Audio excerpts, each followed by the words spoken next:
कापोद्रा में शांतिनगर सोसाइटी में great art नामक दुकान पर भारतीय निर्मित विदेशी शराब बेचने के आरोप में एक आरोपी को गिरफ्तार किया। गुजरात में शराबबंदी कानून का पालन किया जाता है। हालांकि ऐसे भी मामले हैं जहां अलग अलग जगहों पर शराब धड़ल्ले से बेची जा रही है।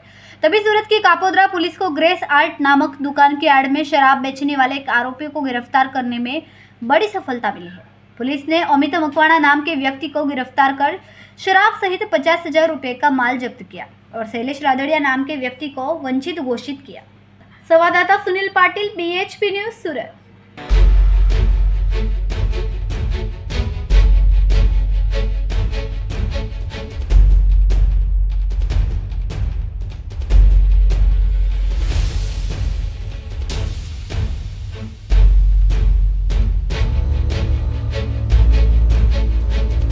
મહેરબાન સુરત પોલીસ કમિશનર સાહેબ તેમજ સેક્ટર 1 સાહેબ, ઝોન 1 સાહેબ અને ACP A ડિવિઝન સાહેબની સૂચના અને માર્ગદર્શન અનુસાર વિસ્તારમાં પ્રોહિબિશન જેવી બદીઓને સદંતર રીતે નાબૂદ કરવાની જે CP સાહેબની સૂચનાઓ આપેલી હતી તેના અનુસાર કામ કરતા ગઈકાલે કાપોદ્રા પોલીસ સ્ટેશનના સર્વેલન્સના માણસો જ્યારે પેટ્રોલિંગમાં હતા તો એમને એક બાતમી મળી હતી। પૃથ્વીરાજસિંહ અને ગેલાભાઈને એક બાતમી મળી હતી કે એક ઈસમ છે એ પોતાની દુકાનમાં વેચવા માટે દારૂનો એક જથ્થો મૂકી રાખ્યો છે, જેના આધારે એ જગ્યાએ તપાસ કરતા લગભગ ભારતીય બનાવટના વિદેશી દારૂની બિયરની તેમજ અલગ અલગ બ્રાન્ડની નાની બાટલીઓ મળીને કુલ 240 જેટલી બાટલીઓ, જેની અંદાજિત કિંમત ₹35,000 જેટલી થાય છે, તેમજ આરોપી અમિત ભૂપતભાઈ મકવાણા નામનો મોબાઈલ ફોન, જેની કિંમત ₹15,000 થાય છે।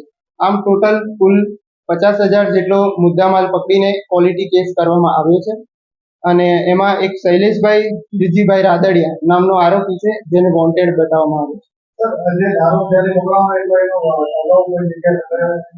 ના, એમાં આરોપી જે છે એનો ગુનાહિત ઇતિહાસ છે કે અગાઉ એકવાર વરાછા તેમજ કાપોદ્રામાં પણ પકડાયેલો છે। આ સિવાય ઘણીવાર ડ્રિંકના પણ કેસમાં પકડાયેલો છે અને પીધેલામાં પકડાયેલો છે।